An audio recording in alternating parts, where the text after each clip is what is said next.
കേരളത്തിലെ ഏറെ കോളിളക്കം സൃഷ്ടിച്ചൊരു കേസായിരുന്നു അട്ടപ്പാടിയിലെ ആദിവാസി യുവാവ് മധു എന്ന ചെറുപ്പക്കാരന്റെ കൊലപാതകം. മധു മർഡക്കേസുമായി ബന്ധപ്പെട്ട് ബഹുമാനപ്പെട്ട ഹൈക്കോടതിയുടെ ഡിവിഷൻ ബെഞ്ചിന്റെ സുപ്രധാനമായൊരു വിധിന്യായം ഇന്ന് വന്നിട്ടുണ്ട്. വിചാരണ കോടതി ശിക്ഷിച്ച ഈ കേസിലെ ഒന്നാം പ്രതിയായിട്ടുള്ള മേച്ചേരിയിൽ ഹുസൈന്റെ ശിക്ഷാവിധി ബഹുമാനപ്പെട്ട ഹൈക്കോടതി ഡിവിഷൻ ബെഞ്ച് ഇന്ന് റദ്ദാക്കി. 2018 അട്ടപ്പാടി സ്വദേശിയായിട്ടുള്ള മധു എന്ന ആദിവാസി യുവാവ് കൊലയപ്പെടുന്നത്.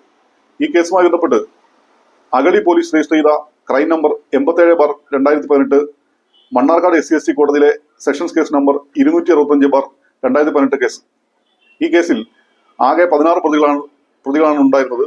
ഈ കേസ് വിചാരണ വേളയിൽ 2 പ്രതികളെ കോടതി വെറുതെ വിടുകയുണ്ടായി. 14 പ്രതികളെ 7 വർഷം ജീവപര്യന്ത തടവിനും പിഴയ്ക്കും ബഹുമാനപ്പെട്ട മണ്ണാർക്കാട് സെഷൻസ് കോടതി ശിക്ഷിക്കുകയുണ്ടായി. ഈ കേസിലെ ശിക്ഷാവിധിക്കെതിരായി പ്രതികൾ ഹൈക്കോടതി സമീപിക്കുകയും അതിനോടൊപ്പം തന്നെ കേസിലെ വാദികളായിട്ടുള്ള സംസ്ഥാന സർക്കാരും മധുവിന്റെ അമ്മ അല്ലി എന്ന സ്ത്രീയും ബഹുമാനപ്പെട്ട ഹൈക്കോടതിയെ സമീപിക്കുകയുണ്ടായി.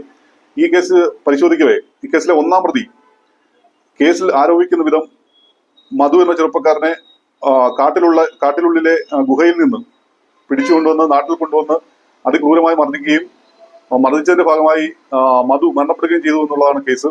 എന്നാൽ ഈ പ്രതിയായിട്ടുള്ള മേച്ചേരിൽ ഹുസൈൻ എന്നാൾ മധുവിനെ കാട്ടിൽ നിന്ന് പിടിച്ചുകൊണ്ടുവരുന്ന സമയത്ത് അയാളുടെ സാന്നിധ്യം ഉണ്ടായിരുന്നില്ലെന്നും അയാൾക്കെതിരായിട്ടുള്ള അലിഗേഷൻ തെളിയിക്കുന്നതിന് പ്രോസിക്യൂഷൻ പരാജയപ്പെട്ടു എന്ന് പറഞ്ഞുകൊണ്ടാണ് ബഹുമാനപ്പെട്ട ഹൈക്കോടതിയുടെ ഡിവിഷൻ ബെഞ്ച് ഇന്ന് ശിക്ഷാവിധി റദ്ദാക്കിയിട്ടുള്ളത്.